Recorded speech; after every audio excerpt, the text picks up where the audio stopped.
আসসালামু আলাইকুম, কেমন আছেন আপনারা? তো এই তো আমরা আজকে বাড়ির সবাই মিলে অনেক দূরে ঘুরতে যাব। তো এটা হচ্ছে আমরা কোথায় ঘুরতে যাব তা আপনারা ভিডিওতে দেখতেই পারবেন। আর এখন যাকে দেখছেন সে কিন্তু আমার কাকি। তো আমার এই কাকি কিন্তু অনেক অনেক অসুস্থ। ওনাকে ওপেন হার্ট সার্জারি করা হয়েছে। তো ওনার জন্য সবাই দোয়া করবেন, আল্লাহ পাক তাকে যেন সুস্থতা দান করে। এই ভিডিওটি ছিল অনেক দিন আগেরকার, প্রায় 4-5 মাস আগের। তো এই ভিডিওটি যেহেতু মোবাইলে ছিল তাই আপনাদের সাথে শেয়ার করলাম। তো তখন বিভিন্ন সমস্যার কারণে আপনাদের সাথে শেয়ার করা হয়নি। তো এখানে এই তো আমরা বাড়ির সবাই মিলে প্রায় 20-25 জন সবাই মিলে আমরা ঘুরতে যাচ্ছি। তো তখনও কিন্তু আমার এই কাকি অসুস্থ ছিল, কিন্তু মোটামুটি হাঁটা চলা করতে পারতো। আর হঠাৎ করে গত মাসে অসুস্থ হয়ে পড়ে। তো অসুস্থ হওয়ার পর ডাক্তার দেখিয়েছিল, তখন কোনো অপারেশন করানোর সিরিয়াল পাইনি। তো এই মাসের এই তো 6 তারিখে সিরিয়াল পেয়েছে। তো মোটামুটি সুস্থ করে তারপর বাসায় নিয়ে এসেছে। আর গতকালকে আমার কাকিকে অপারেশন করা হয়েছে। তো ওনার জন্য সবাই দোয়া করবেন। আর এমন হাসি খুশি মানুষটা হঠাৎ করে এতটা অসুস্থ হয়ে পড়ছে, আসলে আমাদের ফ্যামিলির প্রতিটা মানুষই অনেক হাসি খুশি। আর এদিক দিয়ে দেখেন আমার মেয়ে নদীর মাঝখানে শুয়ে শুয়ে পিটার খাচ্ছে। আসলে ছোট বাচ্চা নিয়ে বেড়াতে গেলে একটা সমস্যা। তো ওর অনেক খিদে পেয়েছে, তাই ওকে একটু পিটার খাইয়ে দিলাম খোলা আকাশের নিচে। আবার কিন্তু আমার চুল ধরা ছাড়া কখনো পিটার খায় না। তো এখন নদীর মাঝখানে নৌকায় বসে ওকে কিভাবে আমার চুল ধরে খাওয়াবো, তাই ও নিজের চুল ধরেই একা একা পিটার খেয়ে নিচ্ছে। আর আজকে আমরা ঘুরতে এসেছি চর অঞ্চলে। আসলে আমি ছোটবেলা থেকে এই পর্যন্ত দেখি নাই যে চর অঞ্চল দেখতে কীরকম, তাদের জীবনযাত্রা কেমন। তো আমরা সবাই মিলেই দেখতে এসেছি। আর যেহেতু আমরা সব সময় বিভিন্ন পার্কে ঘুরতে যাই বা বিভিন্ন সৌন্দর্য জায়গায় ঘুরতে যাই, তো ভাবলাম যে এইবার আমরা আনকমন জায়গায় ঘুরতে যাব। গ্রাম অঞ্চলের মানুষ কেমন চলাফেরা, তাদের জীবনযাত্রা কীরকম। আসলে এখানকার জীবনযাত্রা আর আমাদের গ্রামের জীবনযাত্রা কিন্তু অনেকটাই তফাৎ আছে। তো এখানে না আসলে কিন্তু এই জিনিসটা বুঝতাম না। তো এখানে কিন্তু গাড়ির কোনো পথ নেই, এখানে পায়ে হেঁটে দূর দূরান্তে আর কি যেতে হয়। তো এই যে আমরা পায়ে হেঁটে সবাই মিলে যাচ্ছি, আর সবাই তো রাস্তার পাশে দাঁড়িয়ে আমাদের দিকে তাকিয়ে আছে যে এতগুলা মানুষ কোথায় যাচ্ছে। আমরা কিন্তু প্রায় 20-25 জন মানুষ ছিলাম। তো আমরা যাদের বাসায় এসেছি, আসলে এই চর অঞ্চলে যেহেতু গাড়ির কোনো পথ নেই, পুরোটা পথ পায়ে হেঁটে চলতে হয়, তাই পরিচিত কারো বাসা থাকলে আসা যায়। তো এখানে আমার আন্টির মামাতো বোনের বাড়ি। তো এই যে মামাতো বোনের বাড়িতে আমরা এসে পড়লাম। তো তাদের নাকি সেই ছোটবেলায় দেখা হয়েছিল। তো অনেক দিন পর একজন আরেকজনকে দেখে এত খুশি এত খুশি। তো আপনারা ভিডিও দেখেই বুঝতে পারছেন তারা কতটা খুশি। তো ছোটোবেলা সেই মামাতো বোনদের ফুফাতো বোনদের দেখা সাক্ষাৎ হয়ে তারা তো অনেক খুশি। আর এই দেখেন, তো ওনাদের পুরো বাড়ি কিন্তু আমাদের মেহমান দিয়ে ভরে গেছে। আর এখানে কিন্তু আমরা এসেছিলাম একদম ভোরবেলা, যেহেতু অনেক দূরের যাত্রা তাই ভোরবেলা আমরা রওনা হয়েছি। তার ওনাদের বাসায় এসে পৌঁছেছি আমরা সকাল 8টা বাজে।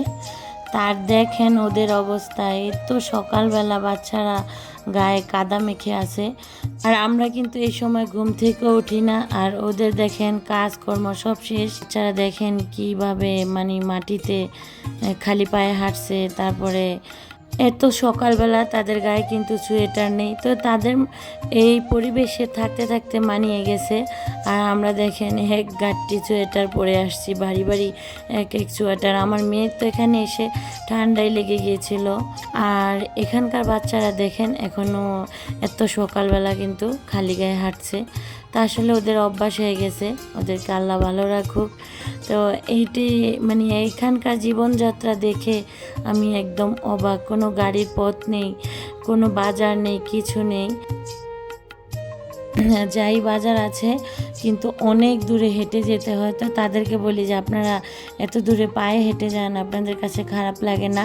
তো ওনারা বলে ওনাদের নাকি অভ্যাস হয়ে গেছে, আর এই জীবনযাত্রায় ওনাদের কাছে নাকি অনেক অনেক ভালো লাগে। তো এই তো এখানে আমাদের জন্য দুপুরের খাবার দাবারের মানে ব্যবস্থা করেছে। আর আপনারা যারা আমার ভিডিওটি দেখতে দেখতে এ পর্যন্ত এসেছেন, প্লিজ প্লিজ একটা কিন্তু লাইক দিতে ভুলবেন না। আপনাদের একটা লাইক কিন্তু আমার ভিডিওটি অনেকের কাছে পৌঁছে দেবে, তাই আপনারা প্লিজ একটা লাইক দিয়ে আমার ভিডিওটি দেখা শুরু করবেন। এখানে এই তো আমাদের খাওয়ার ব্যবস্থা করা হয়েছে।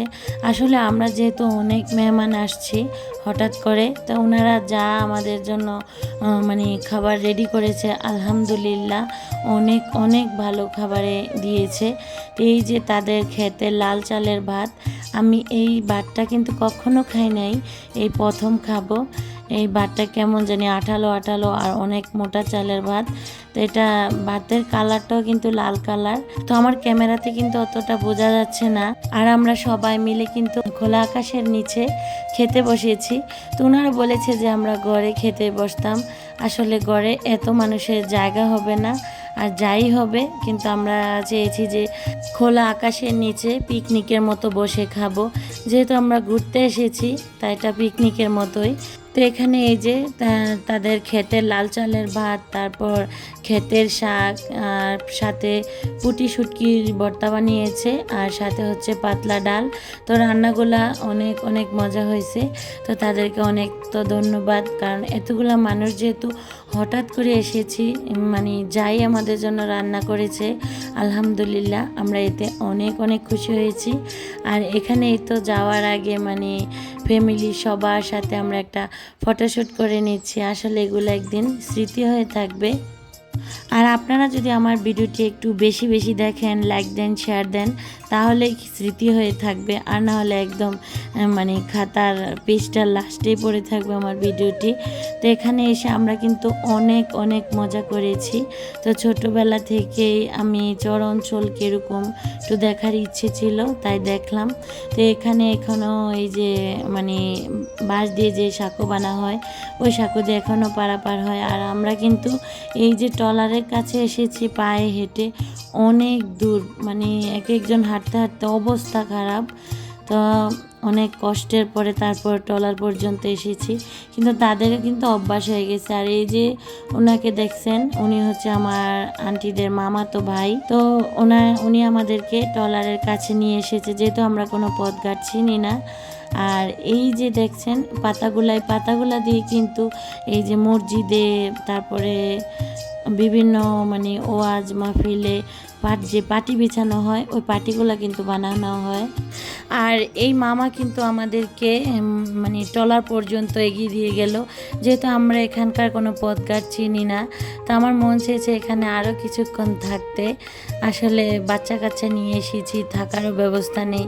আর যেহেতু আমরা অনেক মানুষ এসেছি, তো এখানে থাকা তো সম্ভব না। আরও ছিল শীতকাল, এত কাঁথা কম্বল কোথায় থেকে আমাদেরকে দেবে। তো ওনারা বলছিল যে আমরা থেকে যেতাম একদিন। তো আমরা ভাবলাম যে গরমের দিন হলে কিন্তু সত্যি থেকে যেতাম, আরও ঘুরে ঘুরে চর অঞ্চলটা দেখতাম। কিন্তু শীতের দিন হওয়াতে থাকার গেল না। তো এই তো আমরা কিন্তু বাসায় পৌঁছাতে রাত্রে 8টা বেজে গিয়েছিল। আমরা যখন ট্রলারে, তখন কিন্তু মাগরিবের সময় হয়ে গেছে। তো অনেক ভয় পেয়েছিলাম এত অন্ধকার দিয়ে নদীর মাঝখান দিয়ে যেতে। তো বন্ধুরা, আমাদের এই চরের জার্নিটা এত মজা হয়েছিল। আর এই মজাটা হয়েছিল আমার সেই কাকির জন্য, যে কাকি আজকে অসুস্থ। আল্লাহ পাক যেন তাকে তাড়াতাড়ি সুস্থ করে দেন। আর বন্ধুরা, আপনারা ভালো থাকবেন।